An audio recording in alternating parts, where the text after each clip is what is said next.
समुद्र की गहराई में नीचे बढ़ने पर पानी का प्रेशर बढ़ने लगता है। ये प्रेशर गहराई के साथ साथ इतना अधिक बढ़ जाता है कि कोई इंसान तो क्या, पनडुब्बी या सबमरीन भी आसानी से तबाह हो जाए। जी हां दोस्तों, समुद्र की गहराई में 700 मीटर से नीचे जाने पर कोई भी पनडुब्बी या सबमरीन पानी के प्रेशर की वजह से तबाह हो जाएगी। आप और हम अच्छी तरह से जानते हैं कि हमारे वैज्ञानिक आए दिन अंतरिक्ष में नए ग्रहों की खोज करते रहते हैं। साथ ही अंतरिक्ष में कई स्पेसक्राफ्ट काफी दूर तक का सफर तय कर चुके हैं। लेकिन समुद्र के मामले में वैज्ञानिक अंतरिक्ष की तुलना में काफी पीछे हैं। धरती के लगभग 71% हिस्से में केवल समुद्र है। लेकिन बात अगर इसकी गहराई को खंगालने की जाए तो वैज्ञानिक कहीं न कहीं समुद्र के मामले में ज्यादा कामयाब साबित नहीं हुए हैं। अभी तक समुद्र की सबसे गहरी ज्ञात जगह 11 किलोमीटर की गहराई तक नापी गई है। इस जगह को चैलेंजर डीप का नाम दिया गया है। दोस्तों, वैसे तो 11 किलोमीटर की दूरी ज्यादा अधिक दूरी नहीं लगती है, लेकिन बात समुद्र की गहराई में 11 किलोमीटर की हो तो इतनी गहराई तक समुद्र में ऐसे ऐसे जीव पाए जाते हैं कि मानो इन 11 किलोमीटर की गहराई तक जीवों की एक अलग ही दुनिया बसी हो। दोस्तों, अब तक 8 लोग चैलेंजर डीप तक जाकर वापस लौट चुके हैं। चैलेंजर डीप की गहराई तक क्या है, ये लगभग सभी को पता है। लेकिन क्या कभी आपके मन में यह सवाल नहीं उठता कि उस गहराई के बाद आखिर क्या है? बहुत से लोगों का मानना है कि चैलेंजर डीप के बाद भी समुद्र ही है, जहां पर और भी ऐसे जीव मौजूद हैं जिनकी कल्पना हम इंसान भी नहीं कर सकते। लेकिन लोगों के मानने और असलियत में बहुत अंतर है। क्या हो सकता है समुद्र की गहराई के बाद? तो चलिए आज की इस वीडियो के माध्यम से हम यही जानते हैं कि आखिर समुद्र के नीचे क्या है। दोस्तों, हम बात समुद्र की गहराई की नहीं कर रहे हैं, बल्कि समुद्र के नीचे की बात करते हैं। इसलिए वीडियो को बिना स्किप किए हुए अंत तक अवश्य देखिएगा। और हां, वीडियो में आगे बढ़ने से पहले अगर आपने अब तक हमारे चैनल को सब्सक्राइब नहीं किया है तो कृपया इसे सब्सक्राइब करें।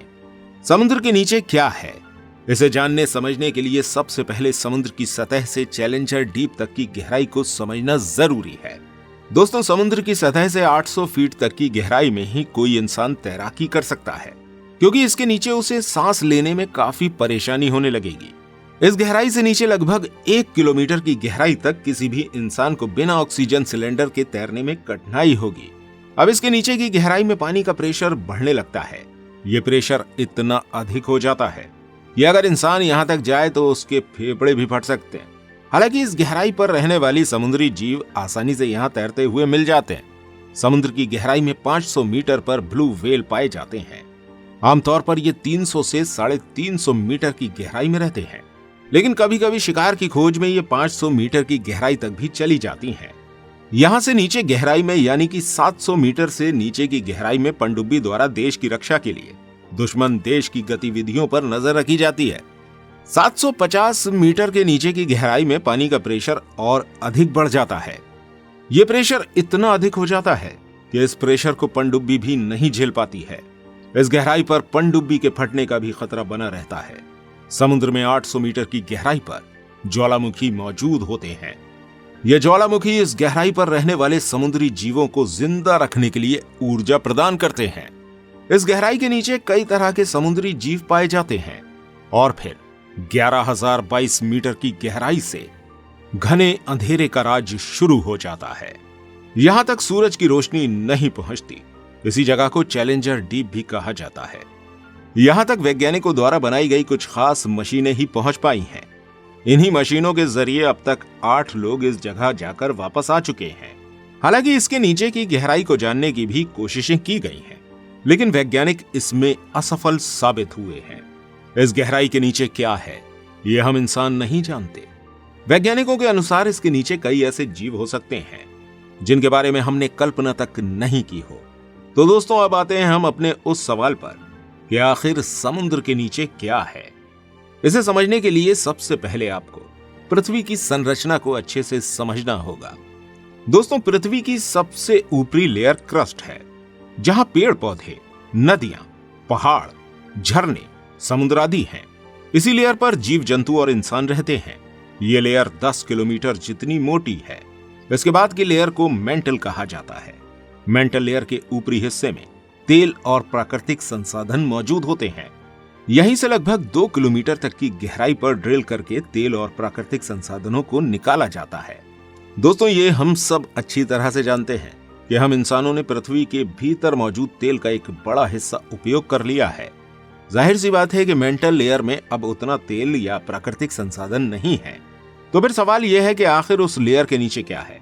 क्या है समुद्र के नीचे? दरअसल समुद्र के नीचे नदियां बहती हैं। जी हाँ, सुनने में ये जरूर अटपटा सा लग रहा है, लेकिन ये बात बिल्कुल सच है कि समुद्र के नीचे पानी ही पानी है। दोस्तों, समुद्र के नीचे बहने वाली नदियों में समुद्र का पानी नहीं होता है। वास्तव में पृथ्वी के निर्माण के बाद शुरुआती दौर में पृथ्वी पर सालों साल बारिश हुई थी। आपको बता दें कि करोड़ों वर्षों तक हुई बारिश के पानी ने पृथ्वी के ज्यादातर हिस्सों में अपनी जगह बना ली। लेकिन जितना पानी पृथ्वी पर मौजूद है, ये पानी बरसे हुए पानी के हिसाब से बहुत कम है।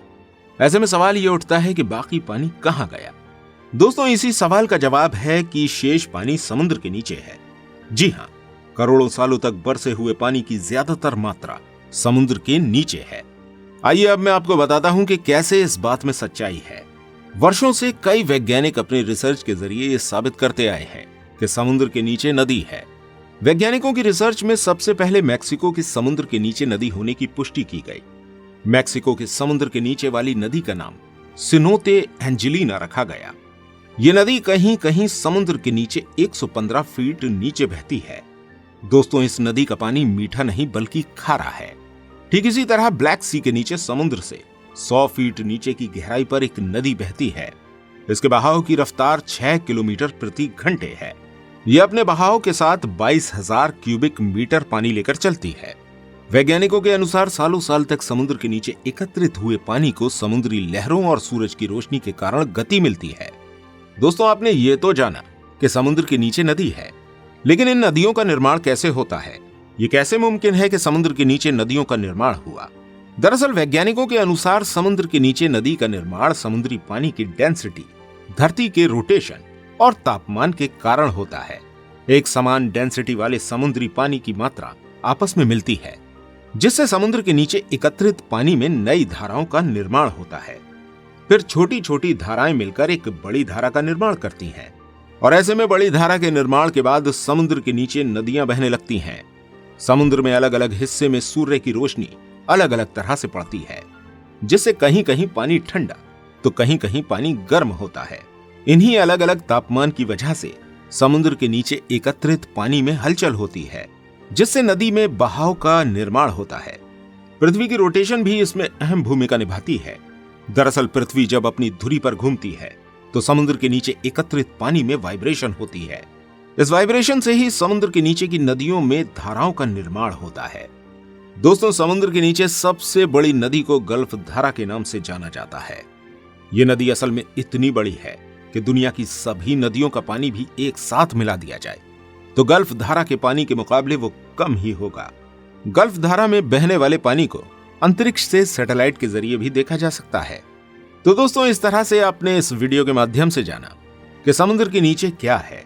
हमें उम्मीद है कि आपको ये वीडियो पसंद आई होगी।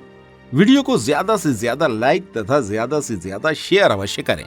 मिलते हैं अगली वीडियो के साथ, तब तक के लिए धन्यवाद।